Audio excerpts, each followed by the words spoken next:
আসসালামু আলাইকুম সবাইকে। সবসময়ের মতোই চলে এলাম আরও একটি নতুন ভিডিও নিয়ে। আশা করছি সবাই ভালো আছেন এবং আশা করছি আজকের ভিডিওটি আপনাদের কাছে ভালো লাগবে। তো আজকে আমার বাচ্চা চিকেন ফ্রাই খেতে চেয়েছিল, সাথে সবাই খেতে চেয়েছিল, তাই সবার জন্যই আমি একসাথে চিকেন ফ্রাইটা করব। তো এটাকে আমি ম্যারিনেট করে নিচ্ছি। এর মধ্যে আমি প্রথমেই হলুদ মরিচের গুঁড়ো, তারপরে ধনিয়া জিরে গুঁড়ো এবং গরম মশলা, গোলমরিচের গুঁড়ো সব কিছু দিয়েই আমি এটাকে ম্যারিনেট করে ফেললাম এবং এটাকে এখন আমি রেখে দিব ফ্রিজে। আমি বিকালে ভেজে নিব, তাই সকালে ম্যারিনেট করে রেখে দিলাম। যতক্ষণের জন্য রাখবো ততক্ষণই আসলে ভালো, কারণ এর মধ্যে মশলাটা ঢুকবে। আর এই যে আমার বাবু চাদরের মধ্যে ডালিমের রস ফেলে দিয়েছে। আমি যখনই চাদরটা পাল্টাই তখনই ও একটা না একটা কাজ বাড়ায় রাখে চাদরের মধ্যে।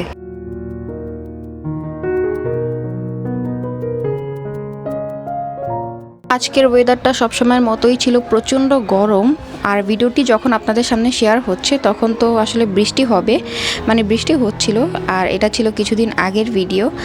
আর এই তো দুপুরে ঘুমানোর আগে যা করে আমার বাবু, মানে ঘুমানোর আগে যত ওর খেলার কথা মনে পড়ে, ওর যত দুষ্টুমির কথা মনে পড়ে। আর এই তো এখানে ওর খেলনা পড়ে আছে, এইখানে পড়ে আছে, এখানে একটা, সব জায়গাতেই ওর খেলনা পাবেন আপনারা, যেখানেই তাকাবেন সেখানে ওর খেলনা। আর এখানে ওকে বলছিল আমাকে একটু নাম লিখে দাও, আমার নাম আর আমার হাতে একটা ফুল এঁকে দাও।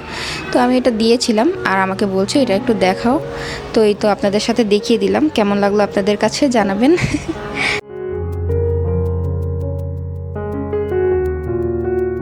তো এখন ওকে ঘুম পাড়াবো।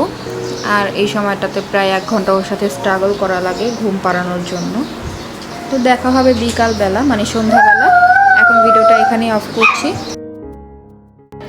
এই তো এখন সন্ধ্যা হয়ে গিয়েছে, আমিও বাবুর সাথে একটু ঘুমিয়েছিলাম। তো ও এখনও ঘুমাচ্ছে আর আমি উঠে এলাম চিকেনগুলো ভেজে নেব, ম্যারিনেট করে যে রেখেছিলাম সেই চিকেনগুলো।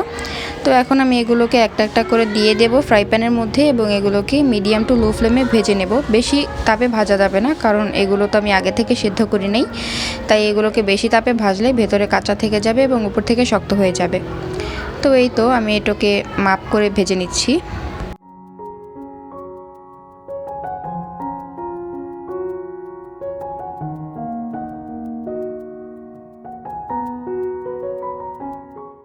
এই তো দেখতে পাচ্ছেন আমি এগুলোকে ভেজে নিলাম উল্টে পাল্টে।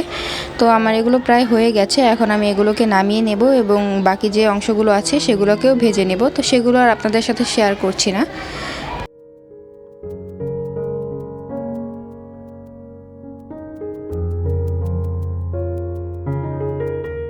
শুধু চিকেন ফ্রাই দিয়ে তো আর নাস্তা হয় না, তাই আমার শাশুড়ি বাইরে গিয়েছিল এবং সে ওখান থেকে একটা ব্রেড এনেছিল। তাই ব্রেড দিয়ে এই চিকেন ফ্রাইটা খেয়ে নিব। আর এটা দিয়ে খেতে কিন্তু ভালোই লাগে। আর এই ব্রেডটা কাটা থাকে, কিন্তু নিচের এক পাশটা একটু জোড়া লাগানো থাকে, তাই সেটাকে ছুরি দিয়ে কেটে ছাড়িয়ে নিতে হবে।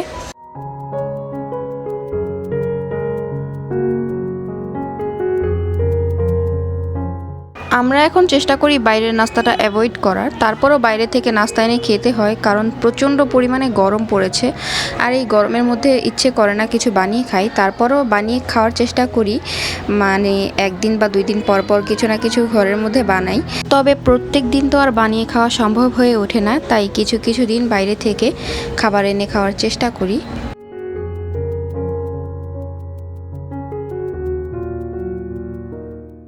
বাসায় তৈরি করা খাবার আমাদের বাসায় সবাই পছন্দ করে। আমার হাজব্যান্ড, বাচ্চা, আমার শাশুড়ি, সবাই পছন্দ করে। আর এটাই স্বাভাবিক, কারণ বাসার খাবার যেমন পরিষ্কার হয় তেমন আবার হেলদিও হয়।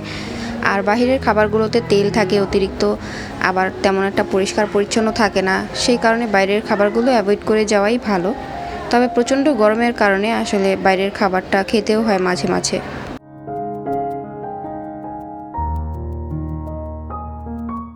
আর এই তো সন্ধ্যার যেটা আমাদের প্রয়োজনীয়, মাস্ট দরকার, সেটা হচ্ছে চা। এটা না খেলে তো হয়ই না। আর এই তো রাতের বেলা আমার শাশুড়ি একটা টেস্টমি এনেছিল 1 বক্স, এটা আমি আনতে বলেছিলাম। আর চানাচুরও আমার শাশুড়ি এনেছিল, আমি আনতে বলেছিলাম, কারণ চানাচুর আমার রাতে খেতেই হয়, ক্রেভিং ওঠে আর কি। আর কলা এনেছিল, ম্যাগি মশলা এনেছিল। এই তো। আর আমি এখন রাতের কাপড়গুলো নিয়ে এলাম বারান্দা থেকে। রাতে বৃষ্টি যদি হয় তাহলে বারান্দায় থাকলে তো ভিজে যাবে। আর এগুলোকে আমি অফ ক্যামেরায় ভাঁজ করে নিলাম। আর এখন আমি জায়গা মতো রেখে দেব। আর দেখতে পাচ্ছেন অনেক অপেক্ষার পর, অনেক সাধনার পর সেদিন রাতে কিন্তু বিদ্যুৎ চমকাচ্ছিল। আর রাতে কিন্তু অনেক বৃষ্টি হয়েছিল, মানে গভীর রাতে। তো এরপর থেকে আলহামদুলিল্লাহ ঠান্ডা পড়েছে। তো যেই গরম পড়েছিল সেই গরমের পর আসলে বৃষ্টিটা খুবই দরকার ছিল।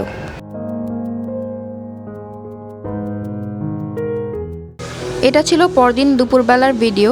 আমি ওকে একটু রেডি করে দিচ্ছি, তারপর আমি রেডি হব। আমরা যাব হচ্ছে আমার ছোট ননাসের বাসায়। আর বাবু বলছিল আমাকে একটু বিড়াল বানিয়ে দাও, তাই ওকে একটু বিড়াল বানিয়ে দিচ্ছি পাউডার দিয়ে। এটা আর কি ওর ভালো লাগে। তো এই তো এরপর হচ্ছে আমি রেডি হব যে।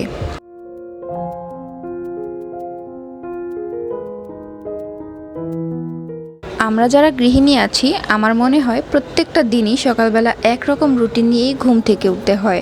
বিশেষ করে আমার কাছে তো মনেই হয়, কারণ প্রত্যেক দিনই মেয়েদের একটাই রুটিন থাকে, সকালবেলা উঠে নাস্তা বানানো, তারপর ঘর সংসারের কাজ গোছানো, আবার দুপুর হলে একটু রেস্ট করে আবার বিকালবেলা সেই একই কাজ করা। তাই এই একঘেয়েমিটা দূর করতে মাঝে মাঝে একটু রিফ্রেশমেন্টের দরকার হয়। সেজন্য বাইরে থেকে ঘুরে আসলেও সেই রিফ্রেশমেন্টটা পাওয়া যায়। আর আমি আজকে এই ড্রেসটা পরে নেব এবং সাথে এই চুড়িটাও পরে নিচ্ছি। একদম সিম্পলি যাব, যেহেতু আমার ননাসের বাসায় যাব এখান থেকে এখানেই, তাই খুব বেশি সাজুগুজু বা গর্জিয়াসনেসের কোনো দরকার নেই।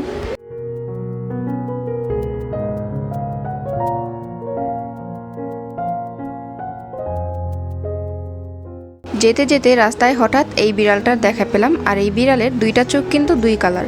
আর আমি গুগলে এর আগেও দেখেছিলাম এই ধরনের বিড়ালগুলো নাকি খুবই রেয়ার হয়। তাই আমার কাছে খুবই অবাক লাগছিল যে রাস্তায়ও এরকম একটা বিড়াল ছিল।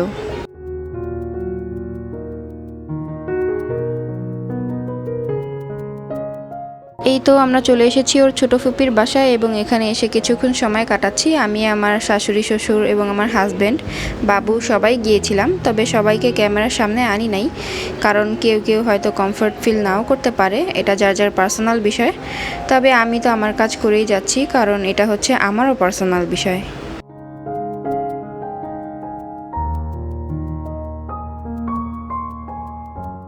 এখানে আমার শ্বশুর আর আমার ননাসের হাজব্যান্ড নামাজ পড়ে নিচ্ছিল। আর এই পাশে তাদের গাছে কিন্তু বেলি ফুল ধরেছিল, আর আমার কাছে খুব ভালো লাগছিল দেখতে। এই পাশটাতে হচ্ছে বিভিন্ন বাসা বাড়ি ছিল, যেরকমটা থাকে সবসময়। আমি মেনলি বেলি ফুলটাকেই ধরেছি ক্যামেরাতে, কারণ এটা আপনাদের সাথে একটু শেয়ার করে নিচ্ছিলাম। আর এই তো আমাদের ঘোরাফেরা শেষ, রাতের খাবারটা শেষ করে এখন আমরা বাসায় যেতে চলেছি।